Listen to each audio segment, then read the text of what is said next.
बहुत ऊंचे कुल में तुम्हारा जन्म हुआ और भजन नहीं किया तुमने, भगवत आराधना नहीं की, तो तुम्हारा वो अहंकार तुम्हें नरक ही ले जाएगा, कुछ नहीं होने वाला उससे।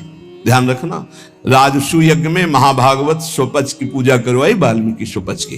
क्यों? क्योंकि जहां दैन्य है भगवत भक्ति वो सबसे बड़ा। अहोबत स्वपच तो गरियान यज्ञ वर्तते नाम तोभ्यम, वो स्वपच भी सर्वश्रेष्ठ परम पूजनीय है जिसकी जिह्वा पर भगवान का नाम है। प्रहलाद जी ने कहा है कि सब गुणों से युक्त ब्राह्मण है और भजन नहीं करता, मनमानी आचरण, शास्त्र विरुद्ध आचरण, तो किम कुलम, क्या उससे प्राप्त हो जाएगा। तीसरी बात कह रहे, बहुत रूप है, बहुत वैभव है, बहुत शालीनता दिखाई दे रही, लेकिन भजन नहीं प्रभु का। चित्त वृत्ति को संसारिकता से हटाकर प्रभु में लगाते हुए अपने सांसारिक कर्तव्य का पालन करना भगवत प्राप्ति का हेतु होता है। नहीं तो कह रहे किम विभवई किम रूपम, ये तुम्हारा पद, तुम्हारा रूप, तुम्हारा वैभव किस काम में आएगा। अगर आपको लगता है कि पत्नी भजनानंदी है तो जीव अपने भजन के प्रताप से भगवत प्राप्ति करता है, पत्नी के भजन से नहीं। पति भजन करेगा तो पत्नी को तो, लेकिन पत्नी भजन करेगी तो पति को नहीं, ये ध्यान रखना। पाणी ग्रहण में नीचे हाथ होता है पति, ऊपर पत्नी का होता है। आप भार ले रहे हैं इसलिए आपको हिसाब देना। अगर पत्नी भजन करेगी तो भगवान को प्राप्त होगी, आप भजन नहीं करोगे तो नरक को प्राप्त होगी, पक्की बात है। और आप भजनानंदी हो, पत्नी आपके प्रतिकूल आचरण करेगी तो वो नरक जाएगी, और अगर अनुकूल आपकी सेवा में भगवत भाव से लगी है तो उसका यही भजन उसको भगवत प्राप्ति करा देगा। सिद्धांत को समझना है। और ऐसा नहीं है कि जैसे कहा जाता है कि एक जन्म नहीं है तो 7 जन्म का बंधन है, नहीं कहा जाता बंधन। अरे 7 सेकंड का तो भरोसा नहीं। दुनिया में लाखों का मेला जुड़ा, हंसा जब जब उड़ा अकेला उड़ा। ये नहीं आएगा कि थोड़ा ये साथ ही विमान में बैठा ले, ऐसा नहीं होगा कि पत्नी पुत्र परिवार इस जगत के नाटक मंच पे है, जहां ये शरीर छूटा सबका अलग अलग हिसाब किताब अपना है। ऐसा थोड़ी कि जैसे एक लड़का लड़की प्यार का नाटक करके देखा कि नहीं मिल पाएंगे, बोले जहर खा लो तो जन्म जन्म के साथी बन जाएंगे। अरे सारे प्रेत बनोगे, नरक में जाओगे। जन्म जन्म क्या जानते हो जन्म जन्म। हाँ, एक बात हो सकती है, दोनों मिलकर डट के भगवान का भजन करो, भगवान से प्रार्थना करो, तो दोनों भगवान के धाम में, जैसे हमारे गुरुदेव भगवान सहचरी बप्पू और उनके प्रसाद से अपने लोग, तो वहां सब पता चलता है मेरे गुरुदेव, जैसे अभी गुरुदेव भगवान वैसे वो उस समय भी गुरु रूपा सहचरी के हर समय साथ रहेंगे। हमारे साथ रहना है, वैसे ही आनंद लेना है तो श्यामा श्याम का भजन करो, एक ही साथ चलेंगे, एक ही जगह प्रोग्राम होगा और एक ही जगह बैठ के प्रसाद पाएंगे, एक ही इष्ट के साथ खेलेंगे। और क्या, इतनी बड़ी जगह है कि पूरा विश्व चला जाए तो भी जगह बनी रहेगी। और इतना बड़ा प्रताप है कि हर उपासक को यही अनुभव होता है कि मेरे प्रिया प्रीतम सामने दर्शन और सबको सेवा। सोचो, सबको सेवा, अरे बड़ा दिव्य, वो बुद्धि की बस की बात नहीं। श्यामा श्याम का भजन करोगे तो जिसके साथ रहना चाहोगे वो भी पहुंच जाएगा, वो साथ ही भजन करो दोनों। अगर पति पत्नी दोनों श्यामा श्याम का भजन करें तो दोनों सहचरी बप्पू से श्री जी की सेवा में पहुंच जाएंगे। पर ये बोध थोड़ी रहेगा कि ये पति पत्नी, गुरु शिष्य का तो बोध रहेगा, क्योंकि सच्चिदानंद में कि मेरी गुरु रूपा सहचरी है, ये बोध रहेगा, पहचान रहेगी। लेकिन वहां पति पत्नी सांसारिक संबंध नहीं रहेगा, पर रह सकते हैं दोनों वहीं श्री जी की सेवा में सखी स्वरूप से, या भगवत धाम में हरि पार्षद रूप से। तो कह रहे रूप विभव पद प्रतिष्ठा ये तुम्हें भगवत प्राप्ति नहीं कराएगी, नहीं। यही सर हो, भजन नहीं करोगे तो वहां थोड़ी सर माने जाओगे। नहीं, जब मुजरिम बना करके तुम्हें ले जाया जाएगा तो वहां साहब वाली थोड़ी मिलेगी। देवराजेंद्र के पद में है, त्रिभुवन के सर हैं, और फिसल गए तो सर्प बनाए गए। अब सर्प बन के वहां देवता थोड़ी उनको सर बोल रहे, नहीं नहीं, अब तो भूखे प्यासे तड़प रहे। कभी कोई फंस गया तो लील गए तो पेट का पोषण हुआ। महाराज नहुष इसलिए कह रहे कि रूप अभी भवई, बड़े रूपवान, बड़ा वैभव, बड़ा किस काम में आएगा। किसी बात का गर्व मत करो, जवान हो, रूपवान हो, बलवान हो, ये 4 दिन की चांदनी, फिर ऐसा समय आएगा कि अकेले उठकर सीढ़ी भी नहीं चढ़ पाओगे। जब हम हर चीज का मनन का स्वभाव रहा है, इसलिए ये जो महापुरुष कह रहे हैं उसे समझो। किम दानम, क्या तुम्हारे पास दान देने की सामर्थ्य। हर समय वासना का भूत चढ़ा रहता है, तू दानी, दानी तो हरि है, सबसे बड़े दाता, अनंत ब्रह्मांडों को दे रहे हैं, तुमको क्या दे दोगे, भगवान को क्या दे दोगे। बहुत विचित्र। और अगर बढ़िया दानी भी हो तो कोई खास बात नहीं, जरा सी बात बिगड़ गई तो गिरगिट बन के कुआं में पड़े थे महाराज नृग। ये दानियों में बड़े बड़े याज्ञिक को, बड़े बड़े तपस्वी जिस पद की पूजा करते हैं वो देवराज इंद्र का पद है। वहां दुर्दशा क्या होती तुम्हें क्या पता। जब वैसे तो बहुत महिमा है, लेकिन जब देखो ना शास्त्रीय दृष्टि से तब पता चलेगा। इसीलिए श्रीपाद बोल रहे हैं, किम विद्या किम कुलम किम शील रूप विभवई किम दान किम यज्ञादि और किम विख्याति सतई। तुम्हारा बहुत यश है तो किस बात का, अगर भजन नहीं है हो गया। पुण्य प्रताप से यश होता है, पूर्व का पुण्य जो है वो यश फैलाता है। अगर वर्तमान में भजन नहीं तो वो खत्म हो जाएगा जाना। तो ऐसे ही जैसे हाइड्रोजन नहीं फ्यूज हो जाता है, ऐसे होते रहते हैं। पूरा विश्व जय जय जय, फिर उठा के नालियों में फेंक देते छवियां। अगर वर्तमान में भजन नहीं, वर्तमान में भगवत आराधना नहीं, तो पूर्व का जो तप और पुण्य संचय उससे वाह वाह होगी। और इसके बाद फिर चारों खाने चित्त, ये माया है, बर्दाश्त किसी की नहीं करेगी। और अगर भजन वर्तमान में हो रहा है, नाम जप, वर्तमान शब्द पर ध्यान दीजिए, वर्तमान में तुम्हारा चरित्र पवित्र है, तुम्हारा नाम जप हो रहा है, तो बिस्तरे सब जग विमल कीरति साधु संगति ना टरे बास वृंदा विपिन पावे श्री राधिका जो कृपा करें। जय जय श्री हरिवंश नाम गुण गाई है उसकी स्थिति। किमुग्र तपस्या, बहुत बड़े तपस्या कर लिया तो क्या हुआ, अगर भगवान की शरणागति नहीं, भजन नहीं, तो देखो ना अम्बरीश जी महाराज बड़े महान भजनानंदी महाभागवत, और उनको मिटाने के लिए चले थे महान तपस्वी दुर्वासा जी, तो क्या गति हुई, त्रिभुवन में भागे घूमे। तो कह रहे अगर विशुद्ध भक्ति नहीं तो किमुग्र तपस्या, बहुत बड़ी उग्र तपस्या है, तो उससे क्या हुआ। एक तपस्वी को बहुत अभिमान हो गया कि मेरी तपस्या तो ऐसी कि मैं पूरे विश्व को खरीद सकता हूं।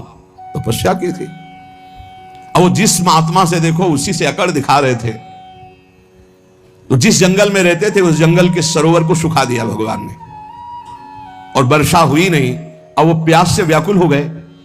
अब भगवान एक साधारण पुरुष का स्वरूप रख के घड़ा एक रखकर, ठंडा जल दूर से दिखाई दे रहा था, नजदीक से निकल, महात्मा ने कहा पानी पिला दो। बोले कुछ देव तब पानी पिला दे, ऐसे क्या। बोले आधी तपस्या दी।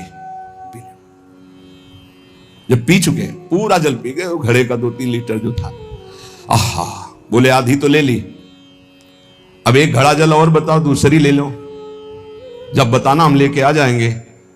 तुम तो कह रहे थे पूरी सृष्टि को खरीद लेंगे अपनी तपस्या से, और 2 घड़े जले में बिक गए तुम्हारी सारी तपस्या, क्या रहा तुम्हारे।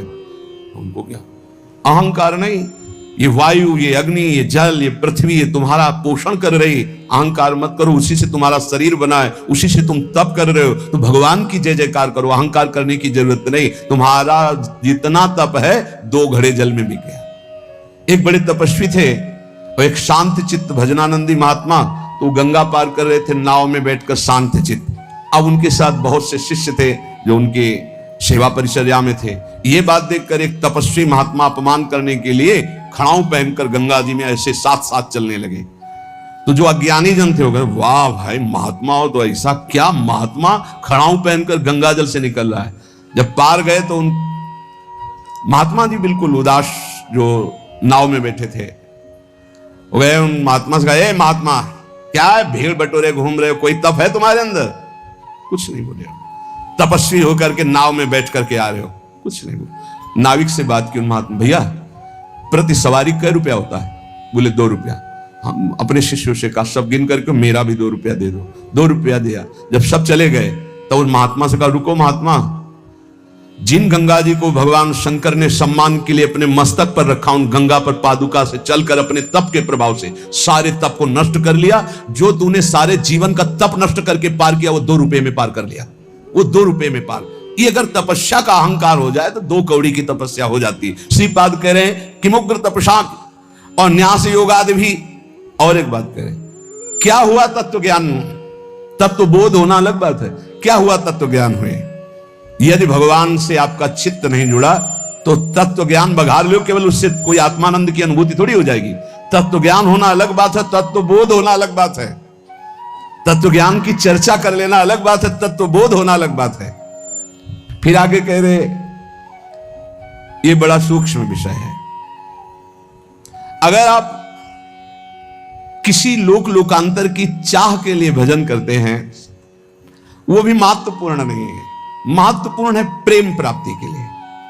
हमें प्रभु से प्रेम, सच्चे भजनानंदी का स्वरूप क्या होता है, हमारा भजन कभी छूटे ना, और इसका फल ये हो कि जिनका हम भजन करते हैं उनकी स्मृति में हम तड़पे रोएं।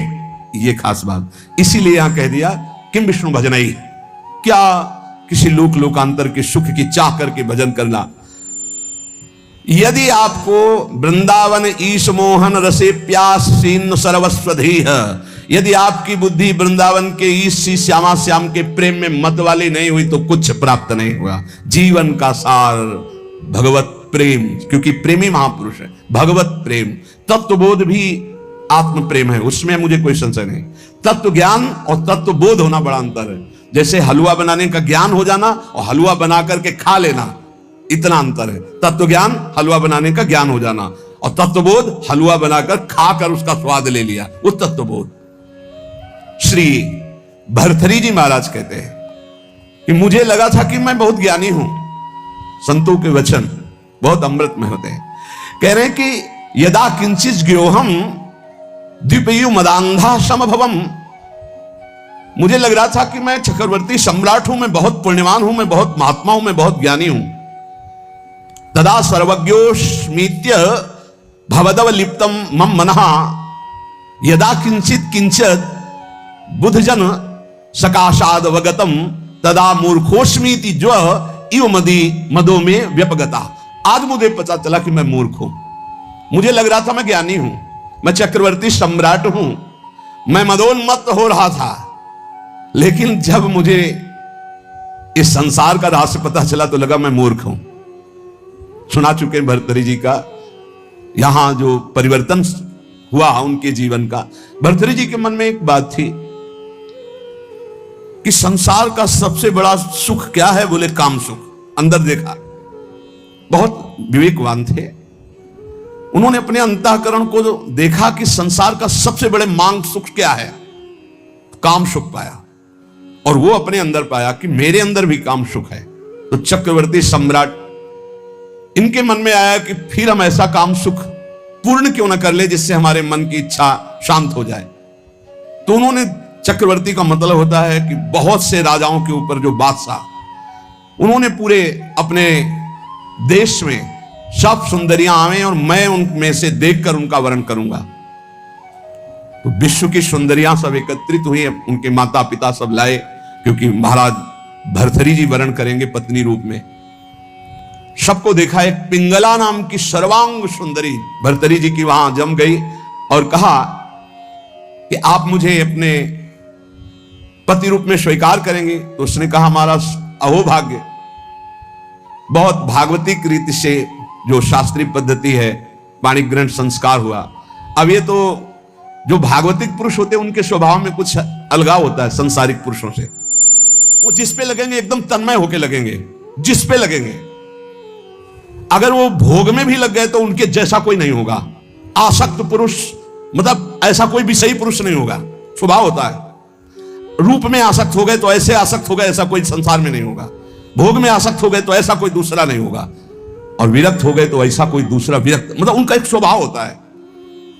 जैसे पत्नी में आसक्त है तो छाता लेकर बाजार वो स्वयं नहीं जा सकते क्योंकि अदर्शन हो जाएगा। तो पत्नी चल रही सीधे में, वो चल रहे उल्टा में, संसार हंसे तो हंसा करे वाला समय पत्नी के मुख में, दृष्टि पत्नी के मुख में। वही महाभागवत हुए, क्या नाम, धनुर्दास जी, क्या नाम था, धनुर्दास जी नाम था। बहुत बड़े महापुरुष हुए फिर, क्योंकि वो सीधा आसक्ति रंगनाथ जी से। तो ऐसा होता है। भर्तृहरि जी बहुत बड़े महापुरुष हैं।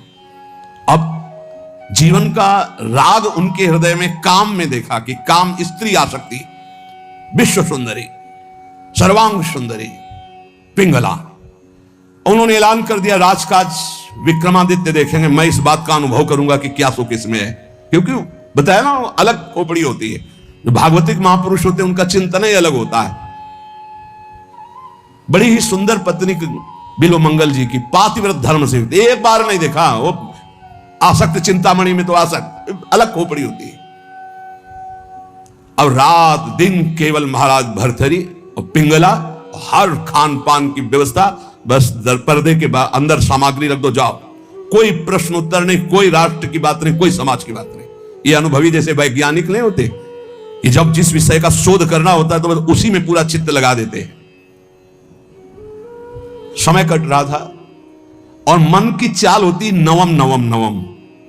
मन कभी एक में रमण करने के लिए बहुत काल तक राजी नहीं होगा, उसकी चाल होती नवम नवम भोग। एक दिन पिंगला अपने महल के पीछे की खिड़की खोल करके ऐसे ही देख रही थी तो देखा अश्वपाल, हजारों घोड़ों की देख रेख करने वाले सेवकों का स्वामी, हष्ट पुष्ट ऐसे। अचानक दृष्टि उसकी पड़ी तो उसने ऐसे नमन किया, क्योंकि महारानी देखते ही आसक्त हो गई पिंगला। अब विचार कीजिए, चक्रवर्ती सम्राट महाराज भरथरी से भला वो अश्वपाल किस योग्य, चित्त पूरा आसक्त। अब मिलन शुरू हो गया और राज काज विक्रमादित्य को दे दिया था। विक्रमादित्य बहुत प्रवीण थे। उन्होंने कहा कि शास्त्र प्रमाणित किसी का भी मन कभी भी कहीं भी विचलित हो सकता है, इसलिए मेरे भाई इस समय सुध में नहीं है, इसलिए गुप्तचर रूप से दास दासियां हर समय तैनात कि कहीं हमारे महाराज को किसी भी तरह की हानि ना हो जाए। सूचना मिली कि हानि प्रारंभ हो चुकी है। एक अश्वपाल एकांत में महारानी से मिलता है। महाराज दिन में शयन करते हैं, उस समय वो मिलते हैं। पूरी बात पक्की जब देख ली तब भरतरी जी को सूचना दी कि महाराज विक्रमादित्य आपसे मिलना चाहते हैं। बहुत प्रवीण थी पिंगला, तुरंत समझ गई। हमें लगता है हमारी बात उन तक पहुंच गई। उनका महाराज मैं आपके भाई की एक बात कहना चाहती हूं कि उनकी दृष्टि हमारे ऊपर बहुत गलत है। उनका महल से तो निकलती नहीं, गलत कैसे हो गई? तो उनका खिड़की पे खड़ी थी, वो घोड़ों की देखरेख करने वाले अश्वपाल के पास गए थे, वहां से मुझे देखा तो फिर मुझे बुलाया, मैं उनके पास गई। उनका इरादा ठीक नहीं था, इसलिए हमने कुछ कड़वे वचन कहे, क्षमा करें आपके भाई हैं लेकिन उनकी आदत बहुत खराब है। तो उनका ऐसा विक्रमादित्य कर सकता है? जान न जाए, ये भगवान की माया विचित्र है। विक्रमादित्य बोले भ्राताश्री आपके साथ छल हो रहा है। बोले हाँ मुझे पता है छल हो रहा है, तुम्हारे जैसा नीच भाई होगा तो छल क्यों? यही बताने आए हो ना कि पिंगला आचरणहीन है। भाई आपको पता है? बोले पता है हमें कि तू आचरणहीन है। मेरा आदेश है कि ऐसे भाई को नगर से निष्कासित कर दिया जाए, कभी हमारे नगर में मुंह मत दिखाना। इतने आसक्त थे पिंगला पे भरतरी जी महाराज। विक्रमादित्य कुछ बोल ही नहीं पाएगी। ये क्या बड़े बड़े जो मंत्री थे उन्होंने कि जब भाई के प्रति ऐसा, इनका तो कोई नहीं बोल पाया और निकाल दिए गए। पर मंत्रियों ने उनको सुरक्षित रखा। एक दिन जब असलियत का पता चलेगा तब ये रोएंगे, उसी समय मैं आपको सामने पेश करूंगा। अब भगवान कोई ऐसा ना सोचे कि पाप कर्म दबा रहेगा, वो ऊपर उठता है, अपना प्रभाव दिखाता है। एक नगर का ब्राह्मण गरीब तपस्या कर रहा था महाराज देवराज इंद्र की मंत्र से उनकी, इस बात के लिए कि मुझे धन मिले, मैं गरीब हूं, जिससे हमारा परिवार सुखी हो जाए। बहुत तप किया तो देवराज इंद्र प्रकट हुए, कहा अमर फल लीजिए, और अंतर ध्यान हो गए। वो बात करे करे तेरे अंतर ध्यान, तो उनका अमर फल लेके क्या करूंगा? ऐसे दरिद्र गरीब ब्राह्मण हो, अमर होकर के क्या करूंगा? तब विचार आया कि अगर ये अमर फल महाराज भरथरी को पवा दे तो धर्मात्मा वीर राजा वो अमर रहेगा, हमारे देश की सुरक्षा होगी और मुझे धन मिल जाएगा। ये अच्छा लगा। वो गए, महाराज की जय जयकार हो। पहले राजाओं के दरबार में या महल में ब्राह्मणों के लिए, ऋषियों के लिए, महात्माओं के लिए निषेध नहीं था, उनके लिए नहीं था कि हम आज्ञा लेकर आए। अंदर प्रवेश किए, नजदीक दासी ने कहा कि कोई विप्र देवता पधारे। उठकर प्रणाम किया, कैसे आगमन हुआ, आज्ञा कीजिए। उनका प्रभु मुझे तपस्या के द्वारा अमर फल मिला है और ये मैं आपको पवाना चाहता हूं, इसके बदले में धन चाहता हूं। आदेश कर दिया, जितना इनको धन चाहिए दे। अमर फल लिया और विचार किया मैं खा के क्या करूंगा अमर होके, क्योंकि मेरी आसक्ति तो पिंगला पे है। पिंगला से कहा तुम अमर फल खा लो, जब तक मैं जीवित रहूंगा तब तक तुम्हें देखता रहूंगा। पिंगला ने कहा ऐसे थोड़ी अमर फल खाया जाता है, स्नान करके मंत्रानुष्ठान करके लाओ हमें। उनका नहीं, पालो मेरे सामने। बोले तो इतना विश्वास नहीं है। अब बस प्यार में तो दम होती है, नहीं विश्वास पक्का है तो प्यार निश्चिंत रहिए। पिंगला ने सोचा मैं क्या करूंगी खा के, मेरा दोस्त अगर पालेगा अश्वपाल वो बढ़िया। एकांत में मिली अश्वपाल को, क्योंकि कांटा विक्रमादित्य थे, वो तो नगर निष्कासित हो गया, बिल्कुल स्वतंत्रता थी। महाराज इस रास्ते से बेशुद्ध थे। तो अश्वपाल ने उस अमर फल को लिया तो उसने विचार किया कि मैं क्या करूंगा। और महाराज की नृत्यांगना ऐसी सुंदर थी जिससे आसक्ति थी। मिला और कहा देखो ये अमर फल मुझे मिला है, आप पालोगी तो जब तक मैं जीवित रहूंगा आपको देखता रहूंगा, मिलता रहूंगा। ठीक है। नृत्यांगना ने सोचा जिसके दरबार की मैं नृत्यांगना हूं, अगर वो महाराज अमर रहेंगे तो हमारा जीवन सार्थक रहेगा और महाराज मुझे बहुत सम्मान देंगे जब मैं अमर फल दे दूंगी। उसने प्रार्थना करवाई कि आपके दरबार की नृत्यांगना मिलना चाहती है आपसे। बुला लिया, कहा महाराज ये अमर फल। महाराज ने कहा तुझे अमर फल कहां से मिला? ये अमर फल सत्य बोल, तुझे कहां से मिला? महाराज मुझे तो अश्वपाल ने दिया, मेरा वो दोस्त है, मेरा